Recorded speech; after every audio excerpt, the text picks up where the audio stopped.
నమస్కారం సార్. నమస్తే అండి. మీ పేరు? విజయ్ నా పేరు. విజయ్ గారు. ఇప్పుడు రాబోయే ఏపీ ఎలక్షన్స్లో ఏ పార్టీ గెలిస్తే బాగుంటుంది అనుకుంటున్నారు మీరు? ఏపీ ఎన్నికలలో జగన్ గెలిస్తేనే బాగుంటుందంటని అనుకుంటున్నాము. జగన్ పరిపాలన బాగుంది, ప్రజలు కూడా చాలా సంతోషంగా ఉన్నారు. ఆయన సంక్షేమ పథకాలు కూడా నిరుపేదల వరకు చేరినాయి అని చెప్పేసి ప్రచార మాధ్యమాల ద్వారా, సోషల్ మీడియా ద్వారా, టీవీల ద్వారా చూస్తూ ఉన్నాం. జగన్ కూడా ప్రజలు అనేక మంది, లక్షలాది మంది మీటింగ్లకు వస్తూ ఉన్నారు. నిజంగా ఏపీ ప్రజలు తెలివైన వాళ్ళు అయితే, ఏపీ ప్రజలు నిజాయితీగా పనిచేసిన వాళ్ళని ఎన్నుకోవాలనుకుంటే జగన్కే ఓటేయాలి, జగన్ని ఎన్నుకోవాలి.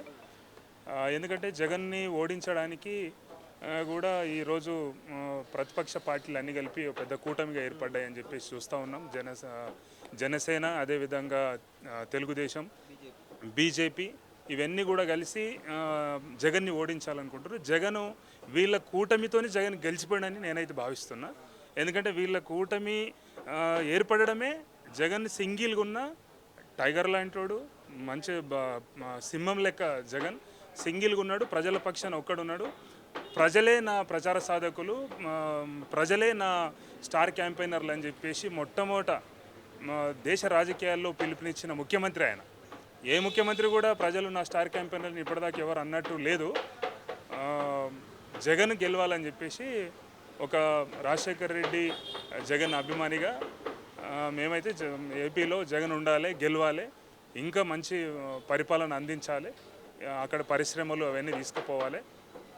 సంక్షేమ పథకాలు అందుతున్నాయి, అయితే కంపెనీలు అన్నిటి విషయాలలో ఇంకా కొద్దిగా నిరుద్యోగ యువత కొంత నిరాసక్తితో ఉన్నారని చెప్పేసి ఉన్నది.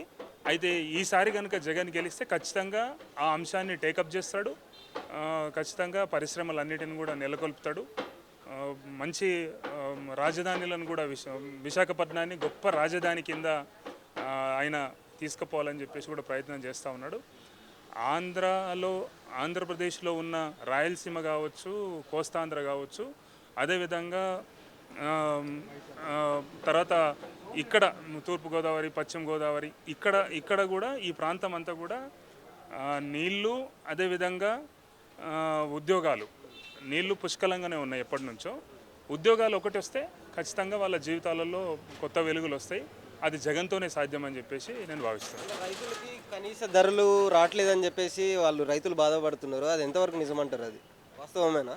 ప్రతిపక్షాలు చేసే ఆరోపణల్ని, ప్రతిపక్షాలు చేసే కుట్రల్ని జగన్ కంటే ముందు ప్రజలు గమనించాలని చెప్పేసి నేను కోరుతా ఉన్నా. వాళ్ళు అధికారం రావడం కోసం ఎన్ని అబద్ధాలైనా చెప్తారు, ఎన్ని ఆరోపణలైనా చేస్తారు. ఎన్ని ఆరోపణలు చేసినా, ఎన్ని అబద్ధాలు చెప్పినా ప్రజలు జగన్ వైపు ఉన్నారు. జగన్ ప్రజలతోనున్నాడు.